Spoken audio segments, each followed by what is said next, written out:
Saudações aos entusiastas do esporte a motor, este é o GP Total e você está no Corrida a Corrida, o novo formato do GP Total em que a gente analisa as corridas em profundidade. Estamos na temporada 1985 e vamos para o Round 2, Grande Prêmio de Portugal no Estoril. Claro, a primeira vitória de Ayrton Senna, e para a gente falar todos os detalhes dessa corrida, tem aqui os meus queridos amigos João Carlos Viana, da capital do Ceará, cujo nome jamais será proferido neste canal, meu querido amigo Márcio Madeira da Cunha, sou Lucas Giavone, vamos falar sobre Portugal 85, sendo que não fazia muito tempo que a gente já tinha tido Portugal 84 e todos os seus desdobramentos. Boa noite, meus amigos, vou começar com o Márcio. Boa noite a todos. Sim, 3 corridas seguidas falando português, né? Final de 84, Brasil, depois voltou a Portugal de novo. Anteciparam o GP de Portugal, como já falamos na primeira prova, no vídeo do GP do Brasil, em substituição a Dallas, né, que Dallas ia ter a segunda etapa e foi um fiasco a primeira, acabou não tendo. Anteciparam também porque em 84 nos treinos choveu demais no Estoril, alagou tudo e realmente foi problemático, então tentaram trazer a prova para abril e falharam miseravelmente, né, porque na verdade os treinos foram com pista seca, mas em compensação a corrida, se olhasse no horizonte, você ia ver uma arca no horizonte lá, uns bichinhos dando tchau, porque foi realmente um dilúvio que caiu, na verdade foi o Ayrton Senna até o fim da vida dele ia falar várias vezes que foi a pior corrida em termos de condições de pilotagem, né, ele falou sempre muito pior do que Mônaco, 84, porque além de estar chovendo mais, era uma pista que tinha, o escoamento já estava saturado, começou a acumular poça, começou a ter fluxo d'água no meio da pista, e era uma pista muito mais rápida, né? Então você estava pilotando em situações muito mais perigosas do que em Mônaco, apesar do guarda-rei, mas era uma velocidade muito menor em Mônaco, né? Então foi realmente dramático, e eu vou ser rápido, a gente já gravou um vídeo específico sobre essa prova de 40 anos atrás.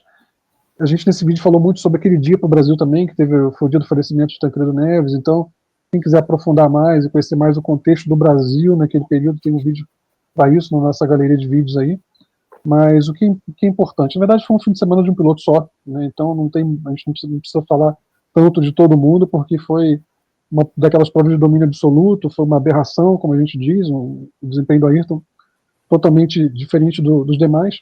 Na sexta-feira ele foi um 2,1 mais rápido do que o segundo colocado na classificação. No sábado essa distância caiu para 4 décimos, mas de qualquer maneira foi a primeira pole da vida dele.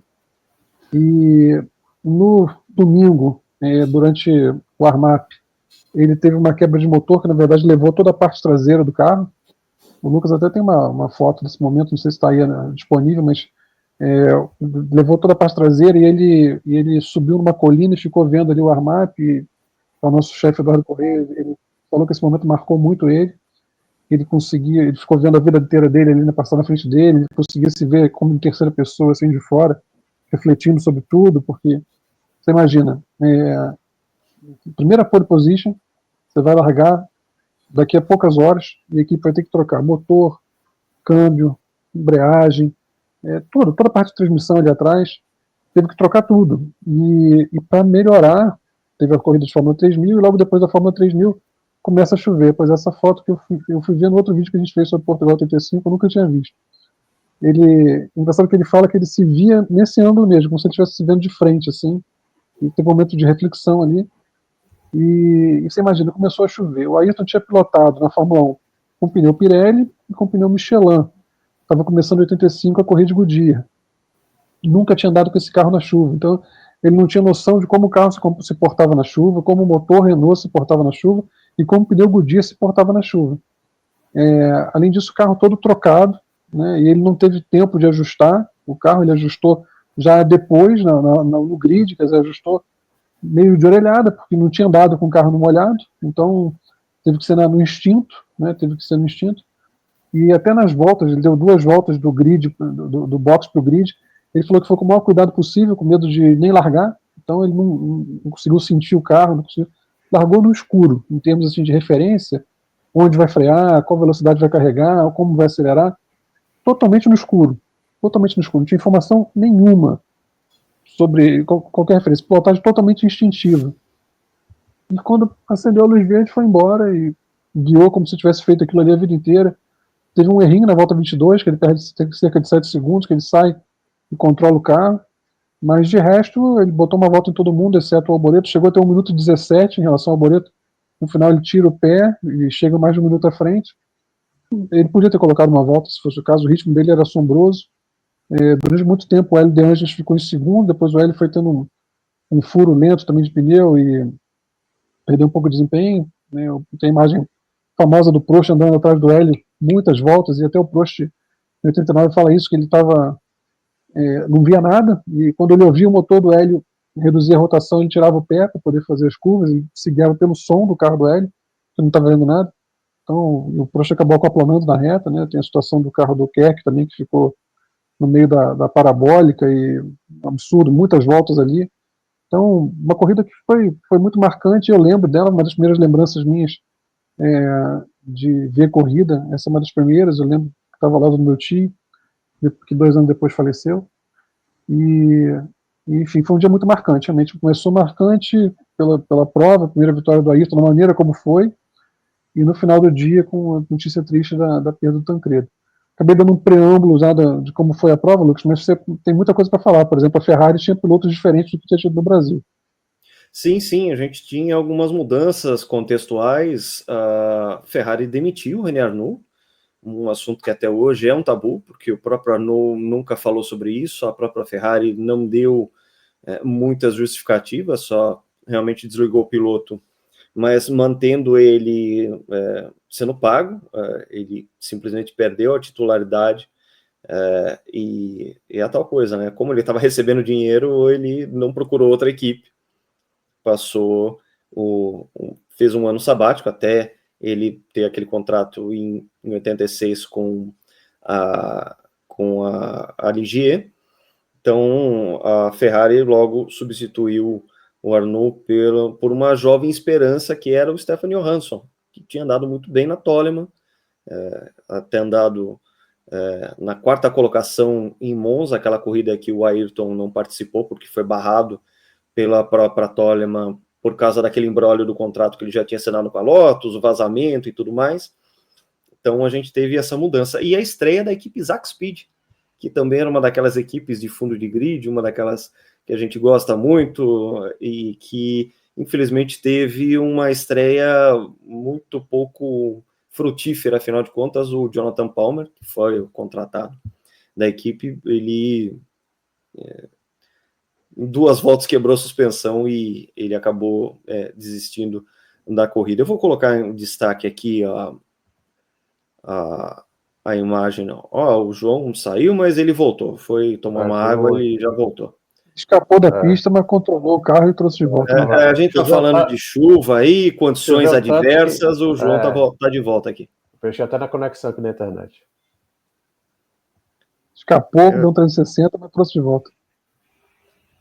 Chamar atenção aqui na largada, e como a Fórmula 1 corria com chuva, o que é uma coisa hoje muito curiosa, porque a gente não tem grande prêmio com chuva em sua totalidade, uso de pneus para chuva pesada, a gente não tem isso desde 2009 na Fórmula 1, nessa época. Claro, eu acredito que as condições realmente estavam muito pesadas, você mesmo falou, Márcio, a questão do Prost acoplar em plena reta, hoje nos soa intolerável, inconcebível esse tipo de situação.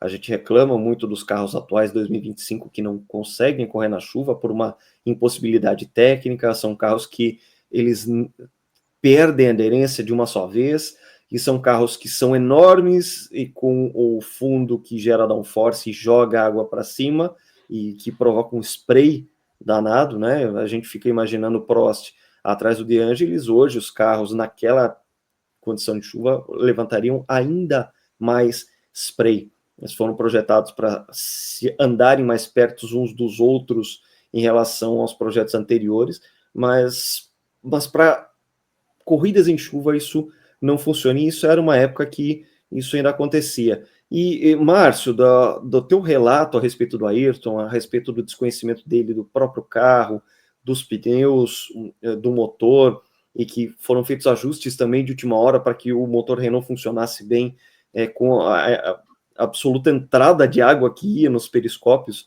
do carro, nas entradas de ar do turbo, para que ele funcionasse bem nessas condições. Apesar de tudo isso e de toda a condição adversa, a chuva muito pesada, ele coloca 1 minuto no Arnoux e pelo menos uma volta no resto. E eu fico imaginando, então, o Ayrton já com a mão no carro, sabendo como é que o pneu Goodyear de chuva se comportava, enfim, com ele já com a situação absolutamente dominada. O Ayrton foi uma pilotagem, como você disse, absolutamente instintiva, e mesmo assim ele deu o show que ele acabou dando. Agora, esses carros eram uma dificuldade diferente em relação aos atuais. Os atuais são incompatíveis. Agora, você imagina o inferno que era guiar esse carro numa pista encharcada como essa, porque a gente está falando de carros que tinham uma entrega de potência, de torque brutal, numa faixa de rotação extremamente estreita. Então, você conseguir dosar a tração de um carro desse, no seco já era difícil. Né? Em condições de classificação, o carro distracionava em 5ª, 6ª marcha. Era um pesadelo. Alguns tinham 5 marchas, outros tinham 6, enfim. Mas era um pesadelo. Tinha tanto torque que a maior parte em 85, a maior parte tinha 5 marchas só, inclusive. O carro distracionava, muitas vezes no seco, em 4ª, 5ª marcha. Então você imagina você conseguir dosar a tração.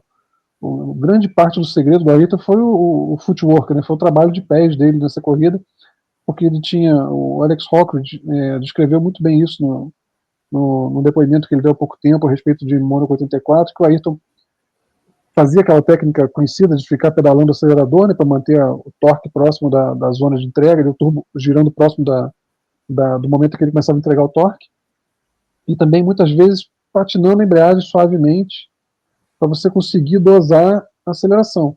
E você tinha que ter um toque muito delicado para você não acabar com a tua embreagem muito rapidamente num carro desse. Então, o trabalho dele para conseguir primeiro manter o carro não perder, né, não ficar no lag, não perder tração, e, por outro lado, não tracionar demais também, não distracionar, né, não entregar torque excessivo.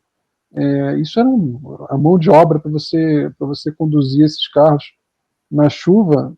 Eles tinham condição, realmente tinha de andar, só que demandava muito do piloto, inclusive uma pilotagem pouco ortodoxa. Você tinha espaço para esse tipo de improviso, para esse tipo de invenção, de criatividade, enfim, de você buscar maneiras diferentes de conduzir o carro e ser premiado por isso, né? Isso eu acho muito importante. Eram carros equivalentes das Unridables em 2 rodas, né? Então, eram máquinas muito manhosas, com muita personalidade. Você tinha que... Não era um carro que você estava totalmente no controle dele. Você tinha que barganhar. Eu quero ir para lá, mas o carro quer ir para cá. E você tinha que se impor, você tinha que argumentar com ele para... Então, vamos fazer aqui. E ele, igual um cavalo chucro que vai ter opinião própria, né? O carro era assim. Você tinha que domar mesmo. Não era uma pilotagem tão limpa quanto a atual. Era uma pilotagem reativa, muitas vezes. O carro te surpreendia e você tinha que estar corrigindo. Então, o desempenho do Ayrton se explica muito pela dificuldade que foi essa prova, e tinha muito espaço para essa situação instintiva, de você conseguir ler quanto tinha de gripe e se adaptar a isso, e também a maneira de você conseguir tracionar, né, conseguir fazer um controle de tração com o pé. Né, isso é uma coisa que foi o grande mérito do Ayrton nesse dia. Acho importante passar a bola para vocês para falar um pouquinho da Pirelli também. Eu ia falar justamente disso, né? Porque a gente está falando tanto em a Fórmula 1 atual não é compatível com a chuva, né? Que não está muito compatível naquele dia com a chuva, eram os pneus Pirelli, né? Foi um vexame, algo até bem pouco falado, foi uma atuação tão gigantesca do Senna, não apenas na corrida, mas no final de semana inteiro, que ninguém lembrou muito de falar o quão ridículo foi a Pirelli nesse dia, os pneus de chuva da Pirelli foram ridículos. Os pilotos paravam, né, porque estavam com um problema de não estava enxergando, o pneu não funcionava, rodava, saía da pista, e o Nelson foi um dos que abandonou logo no comecinho, o pneu não tinha a mínima condição. Todo mundo que estava de pneu Pirelli ali acabou abandonando a corrida logo no começo. Então foi um vexame completo, né? Foi algo que chamou bastante, não chamou muita atenção da mídia, mas foi um negócio. Acho que a Pirelli deu graças a Deus que o Senna fez tudo aquilo para não aparecer todo esse vexame, né? É uma coisa curiosa. Dados interessantes a respeito disso são o seguinte: o piloto Pirelli com a melhor classificação final nessa corrida foi o Piercarlo Ghinzani com a Osella, 6 voltas atrás. Tá?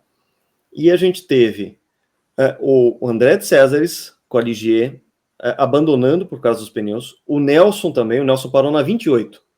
Tá? Ele ainda insistiu bastante até realmente jogar a toalha, porque os pneus eram terríveis. A gente está falando de coisa pior, 5, 6 segundos por volta. O Francisco Santos, grande Francisco Santos, que a gente teve o privilégio de entrevistar, ele falava em 6 segundos por volta, uma coisa pavorosa. Entre outros pilotos que rodaram, o piloto de Martini estava com a Minardi, rodou, o Felipe Alliot inaugurou as rodadas também com a Ram, né, Motor Hart, e o pessoal simplesmente não conseguia. O Mauro Baldi com a Spirit Hart também rodou com pneus Pirelli. Então, realmente, e a sorte, como o João disse, é que a performance do Senna foi tão superior e tão espetacular que isso acabou eclipsando todo esse problema, essa crise de pneu ocasionada pela Pirelli. Isso dentro de uma situação em que a Pirelli tentava promover uma guerra de pneus contra a Goodyear e que tinha na Brabham o carro mais competitivo para fazer isso. É uma situação que realmente foi complicada, e só não foi mais complicada porque o Ayrton deu o show que deu.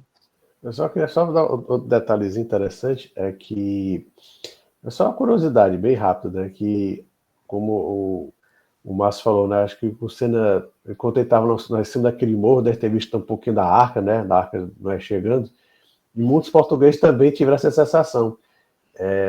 Apenas 11 mil pessoas viram essa corrida, né? Muita gente deixou de ir, um público baixíssimo, né? Os 11 mil que estiveram lá não se arrependeram não, né? Mas realmente foi um público baixíssimo, que foi tanta chuva que o público acho que a gente pensava não vai ter corrida, né? Como acontece em 2024, 2025, né? Como chove. Tem umas curiosidades. O Keke Rosberg teve um problema na largada, que foi atribuído ao motor Honda, e ele ficou apavorado, porque na largada ele foi ultrapassado por um monte de gente naquele turbilhão ali, e quando chegou a Imola, ele bateu o pé, personalidade do Keke, né? Falou: eu vou fazer 3 simulações de largada nessa classificação. Se o carro não fizer as 3 simulações direito, eu vou lá para trás no grid, não vou largar na frente de ninguém. E a Honda ficou apavorada, mas ele fez 3 simulações lá em Imola e conseguiu largar nas 3, e aí ele aceitou largar na posição do grid dele. Porque tentaram mudar, tiveram que rastrear para descobrir qual tinha sido o problema lá, e ele ficou apavorado e revoltado com aquela situação, e falou: daqui para frente, se eu não conseguir fazer 3 largadas aqui em Imola, na simulação, no final do treino, ele fez isso. Eu vou voluntariamente lá para trás do grid e vou largar lá de trás.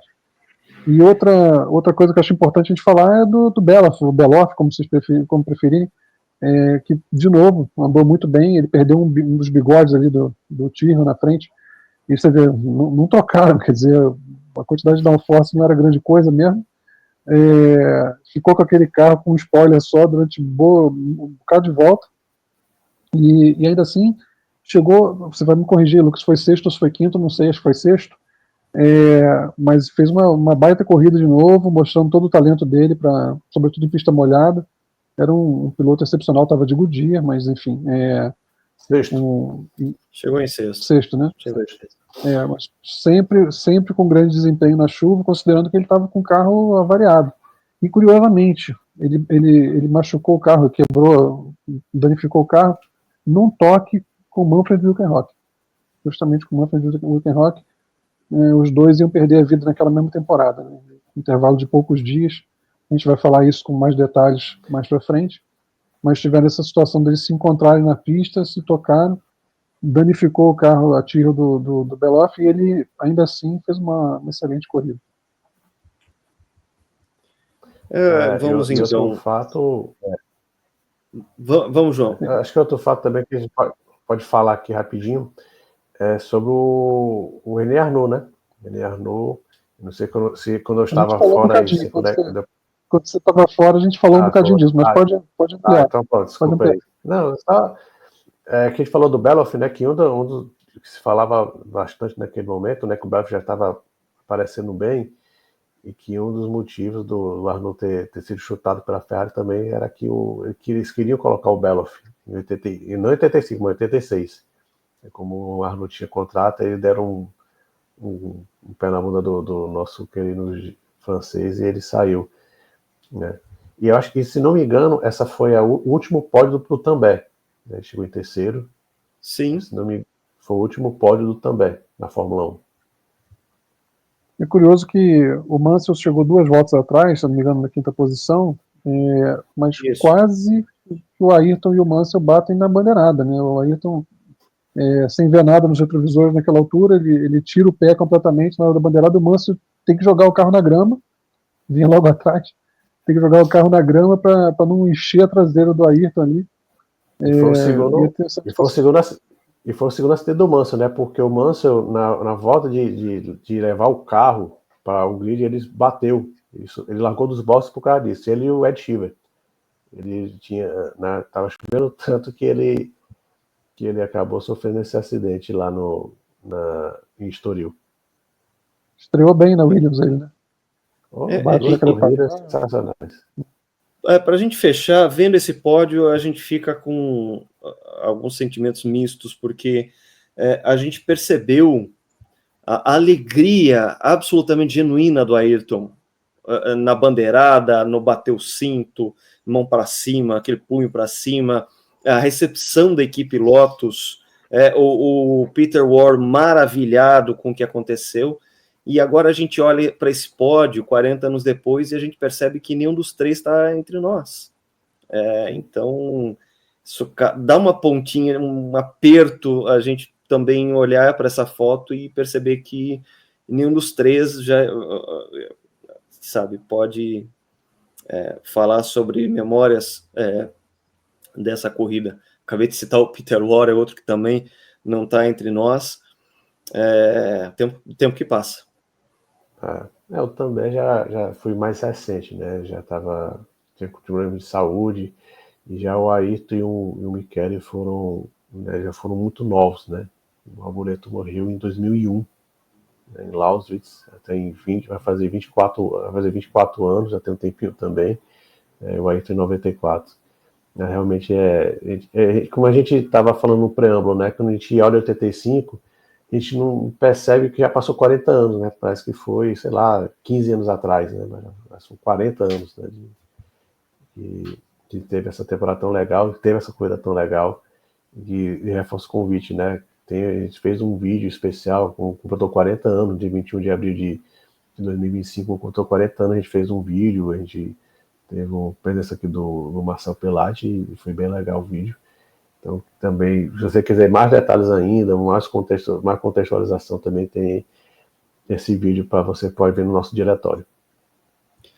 Vamos aos resultados, então, no Grande Prêmio Portugal. Márcio, quer fazer algum fecho antes da gente encerrar o vídeo? Só dizer que esse resultado botou muita pressão no Hélio de Angelis, né? Ele ficou realmente, ele estava na Lotus há muito tempo, e o Ayrton chega na segunda corrida, já vence. A Lotus não vencia desde a Áustria 82, e antes disso, desde 79. Então, né, o Ayrton realmente chega com o pé na porta, né? Uma corrida que foi uma corrida absolutamente de piloto, né? Não foi o carro ali que ganhou, foi o Ayrton. Claro, com os pneus foram tão importantes quanto o Ayrton, mas ele foi uma vitória totalmente de piloto, ele fez a diferença, e botou uma pressão gigantesca em cima do Hélio, e uma situação inusitada que vai ter na próxima corrida, depois para a gente poder falar. Com o resultado, o Alboreto assumiu a liderança do campeonato, né? Você pode dar o resultado da corrida e também a classificação do campeonato. Né? Então vamos aos resultados. Grande Prêmio de Portugal, 85. A gente teve na primeira colocação Senna, vencendo no limite de 2 horas, né? Ele deu 67 voltas. Alboreto 1 minuto e 3 atrás, estou aqui fazendo um arredondamento. Patrick também na terceira colocação, 1 volta atrás com a Renault. O Hélio de Angelis, que andou muito tempo na segunda colocação, caiu para 4º lugar, também tomando 1 volta. E o quinto e sexto, o Nigel Mansell, como já foi dito, de Williams, 2 voltas atrás, e o Beloff fechando o top 6. No campeonato, o Alboreto assumia a liderança com 12 pontos, 2 sextos lugares. Prost vinha dos 9 pontos conquistados no Rio de Janeiro, Senna também os 9 da vitória em Portugal, De Angelis 7 pontos e Patrick também 6 pontos. Esse era o top 5 daquele momento. Em construtores, a Lotus 16 pontos contra 15 da Ferrari que vinha aí também daquele 4º lugar do demitido René Arnoux, fazendo 15 pontos, McLaren com 9, Renault com 6, Williams, Honda 2 pontos. Esse também era o top 5 agora entre os construtores. É isso aí, gente. Esse é o GP Total Corrida a Corrida. Assine as nossas notificações para que você não perca a nossa próxima corrida, round 3 da temporada 1985, Grande Prêmio de San Marino, na tradicional pista de Imola. Até lá!